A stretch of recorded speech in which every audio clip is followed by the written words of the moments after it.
현재 시장에서 가장 핫한 이슈를 국내 최고의 전문가와 함께 샅샅이 살펴보는 황스타그램 시간입니다. 오늘 주제와 출연자를 나타내는 해시태그부터 살펴보도록 하겠습니다. 또다시 연고점 1,400원 전망으로 나타내봤습니다. 추석 연휴가 끝나고 돌아오자마자 무섭게 치솟고 있는 국채 금리에 증시의 발목이 잡혀 있습니다.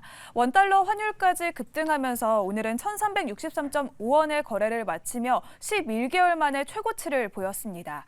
당분간 환율이 내려갈 요인은 보이지 않기 때문에 이번 달 안에 1,400원까지 오를 수 있다는 전망도 나오고 있는 상황인데요. 한국은행은 필요한 경우에는 시장 안정화 조치에 나서겠다고 말을 한 상황입니다. 이렇게 치솟고 있는 환율에 대한 이야기 황스타그램에서 샅샅이 살펴보도록 하겠습니다.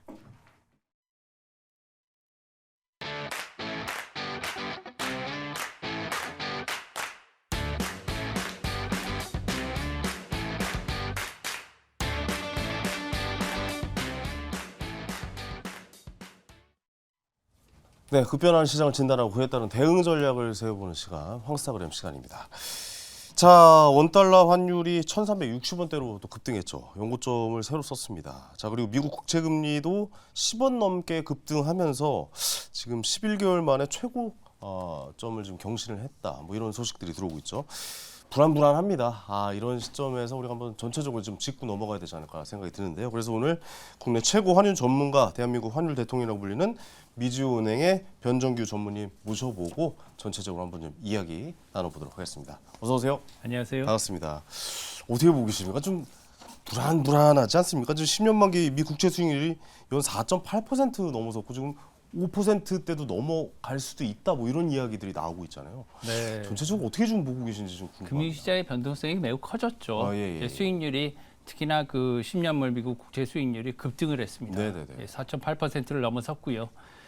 환율도 우리나라 그 달러 원 환율이 지금 이제 1,300원을 넘었을 때도 좀 많이 높다 그랬는데 이제 네. 1,360원을 넘어섰거든요, 오늘. 그래서 이런 상황에서 사실 뭐 시청자분들도 그렇고 기업하시는 분들도 그렇고 여러분들도 많은 고심이 될 거라고 생각을 합니다. 네. 최근에 그 이렇게 올라간 이유는 여러 가지 그 뭐 면에서 볼 수가 있는데 가장 큰 이슈는요, 채권 금리가 이 드라이버라고 보실 수가 있어요. 채권 금리가 가장 큰 드라이버인데요. 채권 금리가 이렇게 갑자기 오르는 이유는 한 4-5가지 정도로 볼 수가 있습니다. 저희가 이제 한 나눠서 보면 첫 번째로는 그 실질 금리가 매우 많이 올랐습니다. 네. 실질 금리라고 하면 인플레이션율을 뺀 금리죠. 사실은 뭐 올 초까지만 해도 미미했어요. 실질 금리가 10년물 미국 국채 기준으로 해서 현재 지금 4.8%가 넘어섰잖아요. 예, 이거는 시장 금리고요. 이제 금리는 이제 그 지금 거래되는 금리고, 인플레이션을 감안한 실질 금리를 보면 지금 2.4%까지 올라왔습니다. 예, 그래서 2.45%, 조만간 이제 2.5%에 육박할 것으로 이렇게 보이는데요. 이거는 매우 빠른 속도로 오른 거거든요. 왜냐하면은 얼마 전인 4월 초까지만 해도 1%였습니다. 실질 금리가. 근데 지금 뭐 한 5개월, 6개월 사이에 실질 금리가 한 1.5%가량 이렇게 올랐다. 매우 많이 이제 매력적으로 이제 올랐어요. 그럼에도 불구하고 지금 고용 상황은 더 좋아졌습니다. 미국이. 그러니까요. 예. 고용 상황이 좋아지는 이유가 좀 잘 납득이 가지 않을 때도 있어요. 이게 고용이 왜 좋지? 막 이런 생각이 들 때도 있거든요. 돈이 너무 많습니다. 우선. 예, 돈은 미국이 그동안 많이 좀 풀었었죠. 양쪽으로. 많이 풀었고요. 예. 지금 조금씩 긴축을 한다고 해도 지금은 아직도 미국의 연준의 밸런스 시시라고 하죠. 채권을 갖다가 많이 사줬기 때문에 그동안에 그렇겠죠. 시중에 돈을 풀기 위해서 그것들이 이제 뭐 최고치로 갔을 때 약 9조 달러. 엄청난 돈이죠. 이제 어마어마한 돈이죠. 사실 처음이었잖아요. 그렇게 누군가의 주머니에 현금을 꽂아주는 건 좀 처음 봤거든요. 엄청 크죠. 예. 9조 달러라고 하면 우리나라 돈으로 뭐 경이 넘는 숫자지 않습니까? 계산이 잘 안 되는. 상상이 잘 안 갑니다, 저는. 계산 뭐 디짓이 안 나올 거예요. 계산기로 두들겨도. 맞습니다. 그 정도로 많은 돈인데 그것들이 지금 QT를 단행했다고 해도 지금 약 8조 달러 지금 많이 줄지는 않았어요. 그렇다면 전무님 말씀대로라면 그렇게 돈이 워낙 많이 풀려서 이렇게 금리가 올라갔어도 회수가 많이 안 됐다라고 생각을 좀 해야 되는 거예요. 열심히 지금 회수는 하고 있는데요. 네. 지금 같은 경우에는 예전하고 좀 달리 봐야 됩니다. 왜냐하면은 지금 테이퍼링이 있었고 금리가 뭐 자이언트 빅스텝 해가지고 계속 올렸잖아요. 빠르게. 네네네네. 이렇게 올라가는 시절에는 미국의 FOMC만 봐도 앞으로 어떻게 되겠다. 채권과 주식이 어떻게 되겠다 이렇게 볼 수가 있는데 네. 지금은 금리가 거의 인생 종료 단계에 오지 않았습니까? 그렇죠. 예, 지금 뭐 영국도 그렇고 유럽도 그렇고 지금 거의 종료 단계에 왔기 때문에 지금은 거의 이제 다 왔단 말이에요. 지금 상태에서는 크게 움직임 자체는 없기 때문에 어떻게 봐야 되냐면 상대적으로 봐야 됩니다. 상대적으로 네네. 어느 것이 더 좋은가? 어느 것이 좋은가? 지금 보면 미국이 월등히 좋거든요. 네네. 미국이. 그렇기 때문에 세계의 돈이 미국으로 다시 빠져나가는 거예요. 그래서 지금 요즘 한국 주식 시장에 이제 외국인들이 많이 파는 이유도 그런 이유라고 좀 해석을 해봐도 되는 네, 건가요? 한 가지 조금 우려될 점은 예전에는 그 주식에서는 빠져나갔어도 채권은 계속 늘었습니다. 지금 한국 시장에서 외국인이 차지하는 비중이요. 상장 채권 기준으로 해서 그 투자 비중이 예전에는 2005년 기준으로 채 1%가 안 됐습니다. 지금은 얼마냐 하면 지금 10%대예요. 그렇겠죠. 예. 굉장히 많이 늘었습니다. 네네네. 십몇 년 동안에 이것은 우리나라 국채가 투자가 많이 늘었다는 것은 그만큼 안전자산이 우리나라 국채에 투자하는 선진국형 투자로 발전한 거거든요. 그렇죠. 좋은 거예요. 예. 선진국형 금융 시스템으로 돌아가고 있는 거죠. 예. 근데 한 가지 우려점은 지금 최근까지도 계속 국채 투자가 늘었는데 최근엔 조금 빠져나가는 그런 기미를 보이고 있다. 이것은 우리나라가 안 좋다는 것보다는 상대적으로 아까 제가 말씀드렸다시피 미국이 좋아요. 그렇기 때문에 다른 나라에서도 다 빠져나가는 거예요. 유럽에서도 빠져나가고. 그러니까요. 네. 그리고 다른 나라에서 빠져나와서 미국에 돈이 들어가기 때문에 미국이 고용이 좋고요. ISM 구매자 지수도 올랐어요. 오히려 지금 8월 달에. 이 기축통화의 위력인가요? 어떻게 엄청납니다. 보면. 네, 무섭습니다, 진짜. 소비 지출도 견고하고요. 그래서 이렇게 계속해서 좋은 거죠.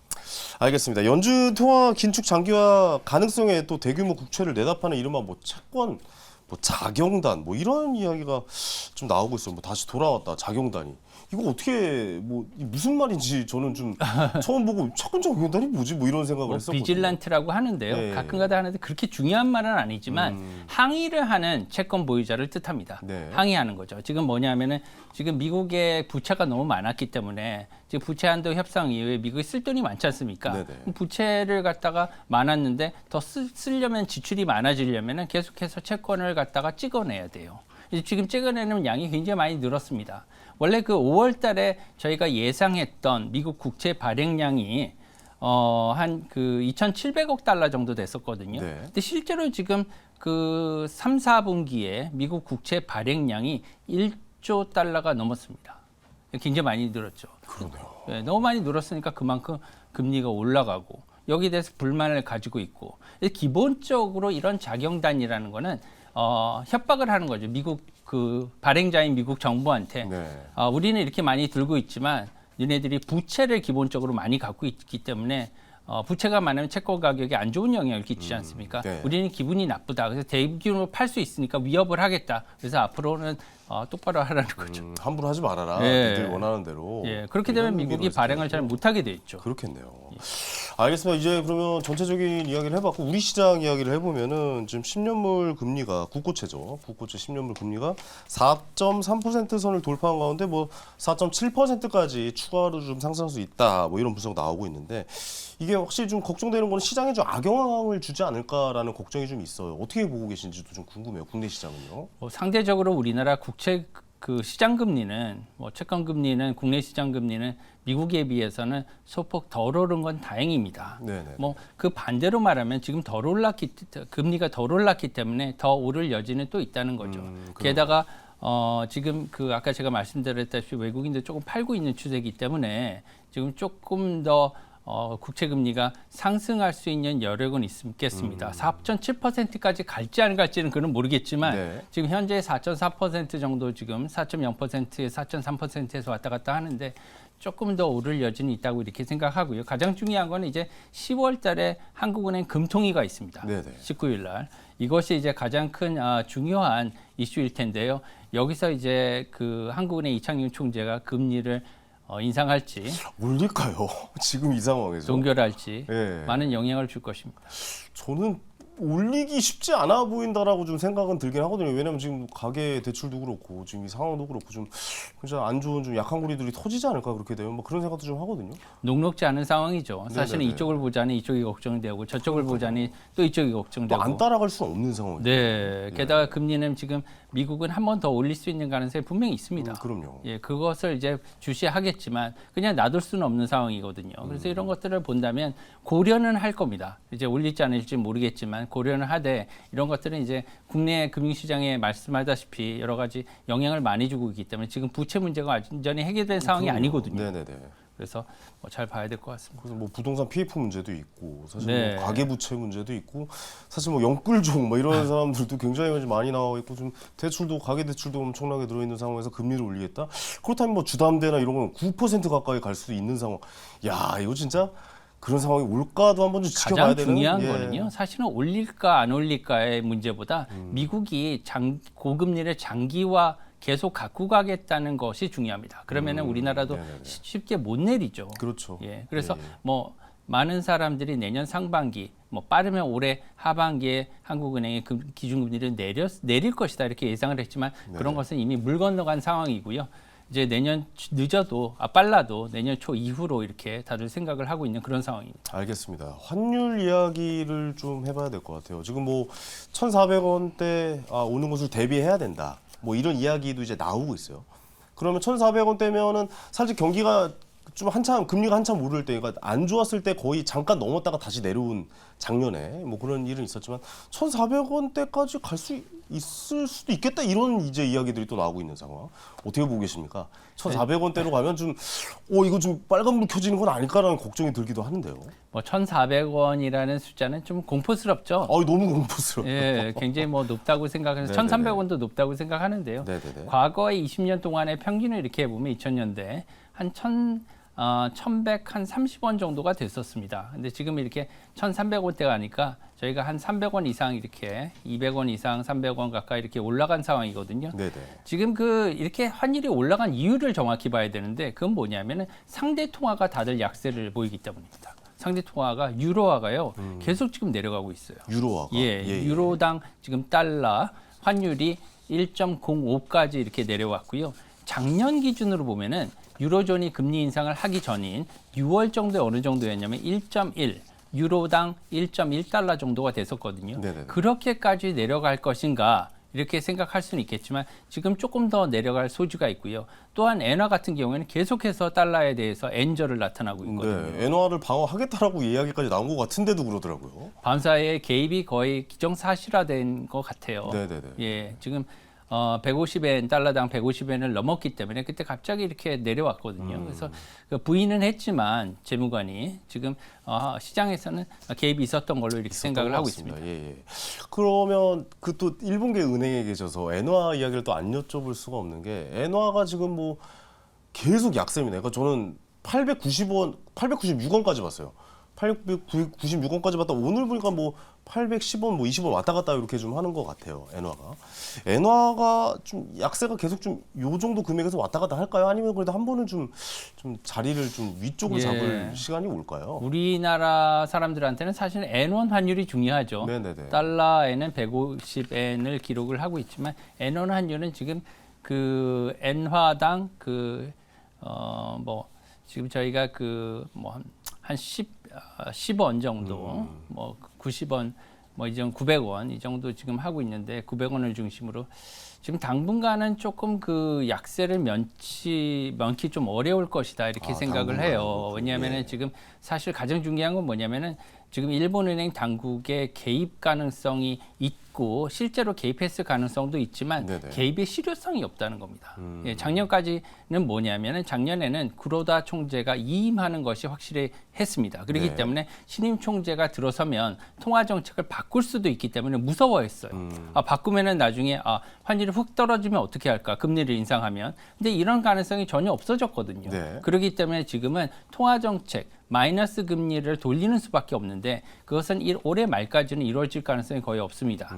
올해 말까지는 데이터를 모집하겠다 그랬기 때문에 내년 초에 이 마이너스 금리 정책은 사실상 그 시한부 정책이라고 봐도 돼요. 그래서 내년 초에는 변할 수밖에 없는데 그때까지는 엔화는 계속해서 좀 약세를 유지할 것으로 이렇게 생각하고요. 내년 초 1, 4분기 안에는 어떠한 전환점이 있을 수 있지 않을까 이렇게 전망을 하고 있습니다. 네, 일본의 경제 성장률이 우리나라를 넘어설 것이다. 뭐 이렇게 우리나라 경제 성장률보다 좋을 것이다. 뭐 이런 예상도 나오고 있는 상황이고, 또 일본도 주식도 30년 만에 이제 어떻게 보면 더 올라가고 있는 상황이 나오고, 잃어버린 30년이라는 이야기가 있었잖아요.